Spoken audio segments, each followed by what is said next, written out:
24 ঘন্টা, আমি 48 ঘন্টা একটা দিন চাই। এখন আপনার কেউ সময় বেচবেন আমার কাছে? বিক্রি করবেন? আচ্ছা, কেমনি করবেন? আমি 24 ঘন্টা 48 ঘন্টা বানাবো কিভাবে?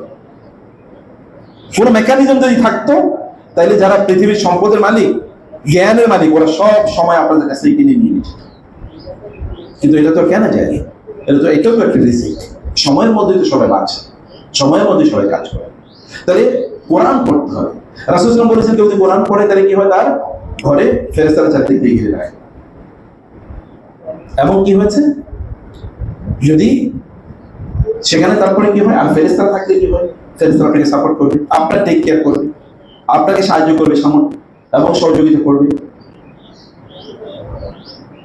এবং 2 নম্বরে কি, যখন কেউ কোরআন তেলাওয়াত করে তখন শয়তানগুলো দূর হয়ে যায় এখান থেকে। আর শয়তানের কাজ হচ্ছে মানুষকে কি করা? দারিদ্র্যের ভয় দেখানো। আশ-শাইতানু ইয়াইদুকুমুল ফাকরা ওয়া ইয়া'মুরুকুম বিল ফাহশা। আল্লাহ তাআলা বলেছেন, শয়তান তোমাদেরকে দারিদ্র্যের ভয় দেখায়, তুমি গরিব হয়ে যাবা, তুমি এই করবা, সেই করবা, আপনার মধ্যে টেনশন ঢুকে দেয়া। এটা কার কাজ? সবচেয়ে বড় শয়তানের 1 নাম্বার কাজ হলো মানুষের মধ্যে টেনশন ঢুকিয়ে দেয়। টেনশন ঢুকাইলে সে এই করে আকাম করা শুরু করে দেবে। সে তখন 2 নম্বরই করবে, সে তখন মানুষের সম্পদ মারবে, লুট করবে, এই করবে, সেই করবে। এটা শয়তানের কাজ। শয়তান মূলত কাজ করে দিচ্ছে, শয়তান মূলত আইডিয়া দিয়ে দেয়। যেমন পৃথিবীর যারা নাস্তিক, সেকুলার, কথিত বুদ্ধিজীবী, ওরা কি দেয়? আসলে আইডিয়া দেয়। ওই আইডিয়া দিয়ে সব শেষ করে দেয়। এখন দেখবেন আপনি ইসলামের আইডিয়া নেই, শরিয়ার কোনো আইডিয়া নেই, সব ওদের আইডিয়া। আর ওদের আইডিয়াতে সারা পৃথিবী চলে নাকি? কাদের আইডিয়াতে চলে সবকিছু? মুসলমানদের দেশগুলো ওদের আইডিয়া চলে, আমাদের কোনো আইডিয়া নাই। আইডিয়া নিয়ে আমরা চিন্তা করি না। মানে আইডিয়া নিয়ে আমাদের আইডিয়া ডেভেলপ করার জন্য আমাদের কোনো ভাবনাও নাই। অথচ আপনি ভাবলেই হয়ে যেত। কারণ আল্লাহ ডাইনামিক ব্রেন আপনাকে দিয়েছেন। আপনি চিন্তা করলে তো চোখটা বন্ধ করে ভাবেন না। আচ্ছা, আধা ঘন্টা প্রতিদিন সকালে ঘুম থেকে উঠে কোরআন তেলাওয়াত করবেন আধা ঘন্টা, তারপর আধা ঘন্টা চোখটা বন্ধ করে থাকবেন, কোনো জিনিস চিন্তা করবেন না, অন্য কোনো জিনিস না। চিন্তা করুন নিজকে নিয়ে কি করা যায়, ভবিষ্যতে কি করলে ভালো হবে, এটা একটু চিন্তা করেন। মোবাইল দূরে রাখবেন, মোবাইল কাছে রাখবেন। আধা ঘন্টা চিন্তা করে দেখেন, 1 সপ্তাহ চিন্তা করে দেখেন, আপনার কাছে হাজার হাজার আইডিয়া চলে আসবে। এটা শয়তান আপনাকে আইডিয়া থেকে দূরে রাখতে চায়। কারণ শয়তান আপনাকে খেলাধুলা ইত্যাদির মধ্যে ঢুকিয়ে দিতে চায়। আপনি ব্যস্ত, খুবই ব্যস্ত। কি নিয়ে ব্যস্ত? ফর নাথিং, কোনো কামে না, আকামে ব্যস্ত। আপনার দেখবেন আপনার ছোট ভাই যার কোনো কাজ নাই, ওরা যদি বলেন একটু বাজারে যাও, না আমি খুব ব্যস্ত, আসলে কোনো কাজই করে না। আর আপনি কিন্তু চাকরি করেন, কাজ করেন, হাবি জাবি বহুত কাজ করেন, তারপর আপনার সময় আছে, ওর কোনো সময় নেই। কারণ শয়তান ওরে অলরেডি কি তার বন্ধু বানিয়ে নিয়েছে। সময়টাকে ভালো কাজে ব্যয় করলে বারাকা হবে। এবং আমরা যদি আমাদের রিজিকের মধ্যে বারাকা পেতে চাই, তাহলে কোরআন তেলাওয়াত করব। এবং 2 নম্বরে এটা হচ্ছে ফেরেশতারা, মানে 1 নম্বরে ফেরেশতারা আসে, শয়তানগুলো দূর হয়ে যায়। 3 নম্বরে হচ্ছে কি, এখানে কল্যাণগুলো বাড়তে থাকে, অকল্যাণগুলো এখান থেকে দূর হয়ে যায়। এবং ওয়াইওয়াসাউ আলা আহলিহি, অর্থাৎ এই বাসাটা এখানে যারা আছে প্রত্যেকের জন্য প্রশস্ত হয়ে যায়, প্রত্যেকের মাঝে খুবই ভালো সম্পর্ক বিরাজ করে। এখন আমাদের ফ্যামিলি লাইফে সবচেয়ে বড় ক্রাইসিস কি জানেন আপনারা? স্বামী স্ত্রীর সাথে কি নাই, বন্ধন নাই। একজন আরেকজনের মনে যেন মহাশত্রু, একজন আরেকজনের কথা শুনলেই মনে যেন এখনই কি মারামারি লাগে, মানে আগুন জ্বালিয়ে দিতেছে।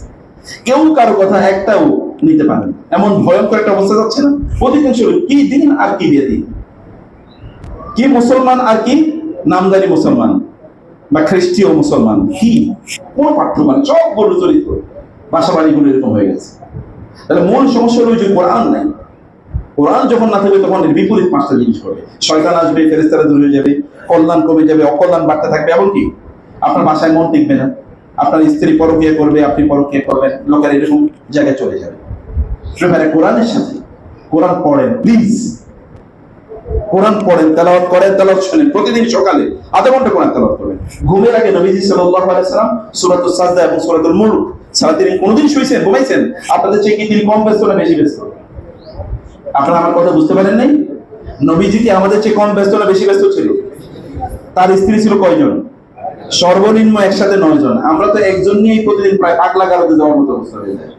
আর 9 জন নিয়ে তিনি কেমনে থাকেন? মহিলারা তো মহিলাই, নারীরা তো নারী। নারীদের মধ্যে কিছু জিনিস আছে স্পেশাল, এটা সবার মধ্যে আছে। এটা আপনার মার মধ্যে আছে, আপনার স্ত্রীর মধ্যে আছে, আপনার বোনের মধ্যে আছে, আপনার মেয়ের মধ্যে আছে, সবার মধ্যে, নারী মানিয়ের মধ্যে আছে। তো রাসূলের নারীদের মধ্যে কিছু ছিল এরকম রাদিয়াল্লাহু তাআলা আনহুম, যদি তারা আমাদের মা, গোটা মুসলিম উম্মার মা, তারা নারী হওয়ার কারণে কিছু জিনিস ছিল। যেমন রাসূল সাল্লাল্লাহু আলাইহি ওয়াসাল্লাম একবার তো রাগ করে 1 মাস কি গিয়ে মসজিদে থাকলেন না, যেটাকে মানে সাহাবায়ে কেরাম মনে করেছেন রাসূল বুঝি তাদেরকে তালাকি দিয়ে দিয়েছিলেন। ইয়া আইয়ুহান নাবী লিমা তুহারিমু সূরাতুল তাহরিম লিমা তুহারিমু মা আহাল্লাল্লাহু লাক তাবতাগি মারদাত আজওয়াজি আল্লাহু গফুরুর রহিম। এই সূরা আল্লাহ তাআলা নাযিল করে দিয়েছেন ওই প্যাকেট করে। তো আপনারা তাইলে তারপরে শান্তি কি শান্তি, এরপরে তার স্ত্রীর সাথে রিলেশনে যাবেন কি? সুবহানাল্লাহ। মনে এই কারণে বলছি যে কোরআন আপনাদের চর্চার কেন্দ্রবিন্দু বানান, কোরআনকে ব্যাপকভাবে চর্চা।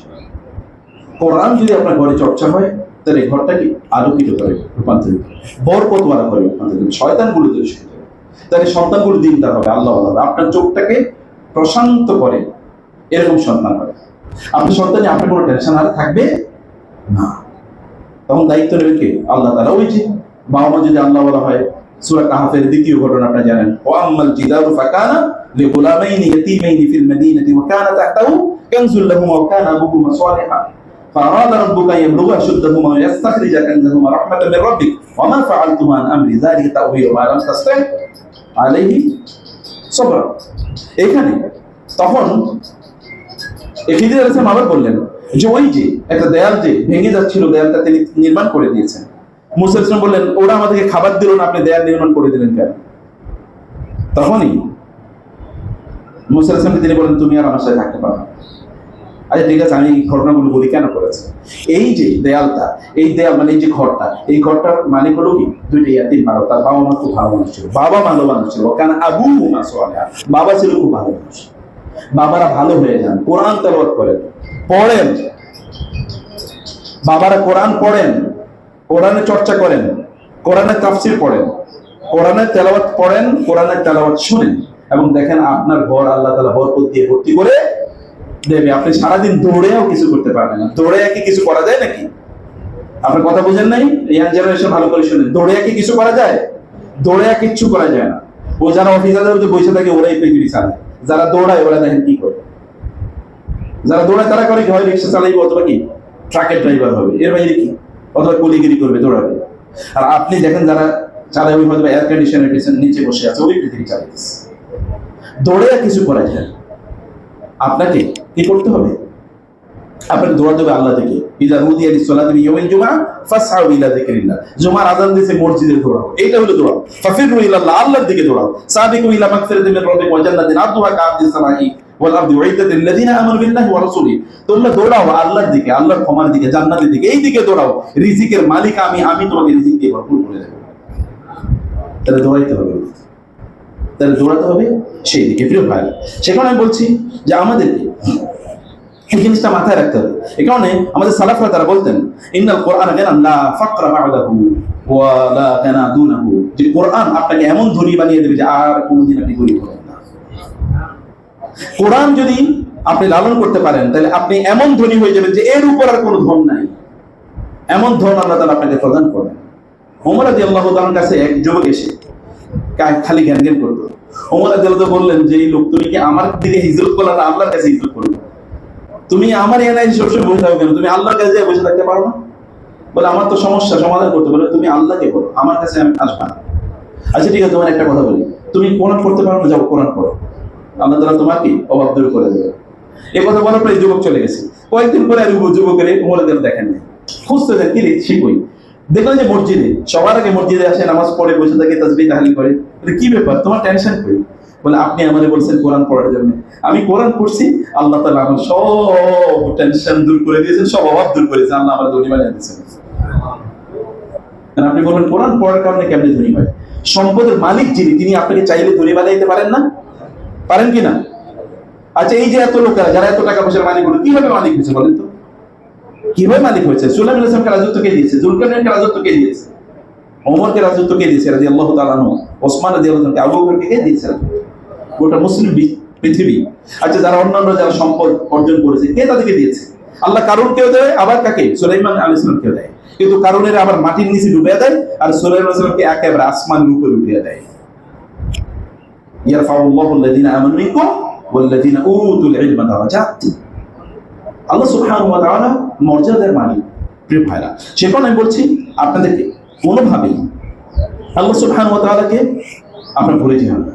কোরআন সূরা জারিয়াত আল্লাহ তাআলা বলেছে, আমার খুবই প্রিয় আয়াত, ওয়াফিস সামাই রিজকুকুম ওয়া মা তুআদুন। রিজিক আসে কোথা থেকে?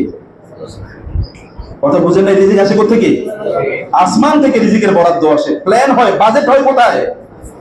পৃথিবীর বাজেট হয় পার্লামেন্টে, আর এই জগৎবাসীর আপনার দেশের বাজেট হয় পার্লামেন্টে, আর গোটা মানব জাতি না যেটা সৃষ্টি করে বাজেট হয় কোথায়?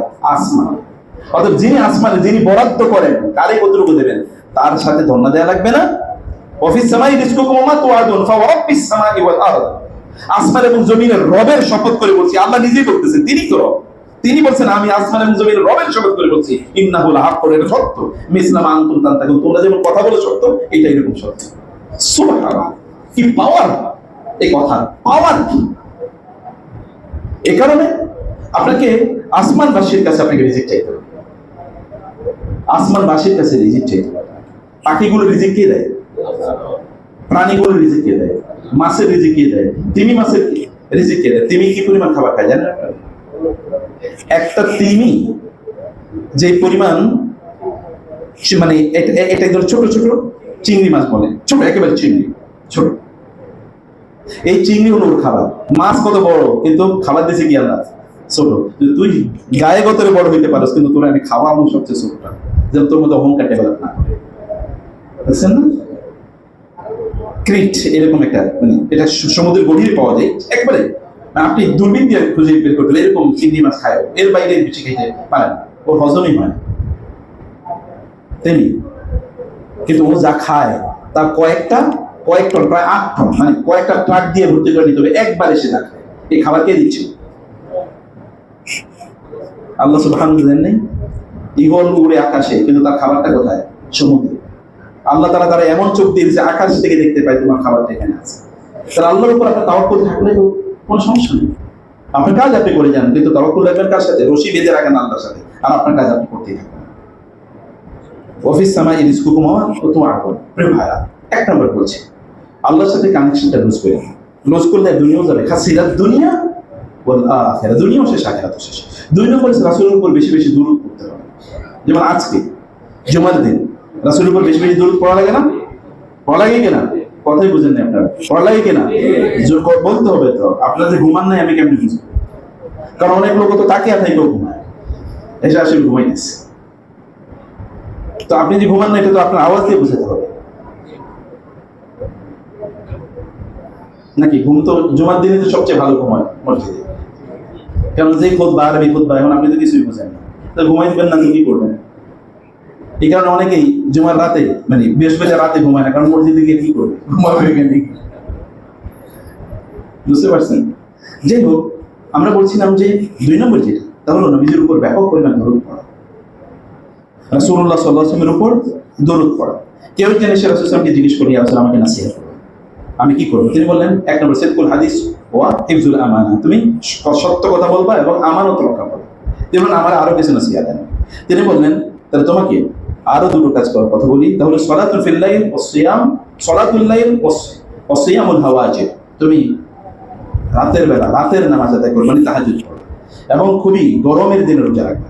তেমনি ইয়া রাসূল আমাকে আরো কিছু নসিহত দেন। তিনি বলেন, কাসরাতুল যিকর ওয়াস সালাতু আলাইয়া ফা ইন্নাহা তানফিয়াল ফাকর, তুমি বেশি বেশি আল্লাহ জিকির করবা, আমার উপর বেশি বেশি দরুদ পড়বা, তাইলে আল্লাহ তাআলা তোমার দারিদ্র দূর করে দেবে। রাসূলের উপর দরুদ পড়লে আল্লাহ তাআলা দারিদ্র দূর করে দেবে। উবাই ইবনে কাব বলেন, ইয়া রাসূলুল্লাহ, আমি যে দোয়া করি, দোয়ার মধ্যে আমার সময়ের, আল্লাহ তুমি আমার এটা দাও এটা দাও, এর মধ্যে 4 ভাগের 1 ভাগ সময় শুধু আপনার উপর দরুদ পড়ি। বলে ভালো, যদি বাড়াও তাহলে তোমার জন্য আরো ভালো। বলে, ইয়া রাসূলুল্লাহ, তাহলে আমার সময়ের 3 ভাগের 1 ভাগ দোয়া দিয়ে করি, দোয়ার 3 ভাগের 1 ভাগ শুধু দরুদ পড়ি। বলে ভালো, যদি বাড়াও তাহলে আরো ভালো। বলে তাহলে অর্ধেক করবো? বলে ভালো, যদি বাড়াও আরো ভালো।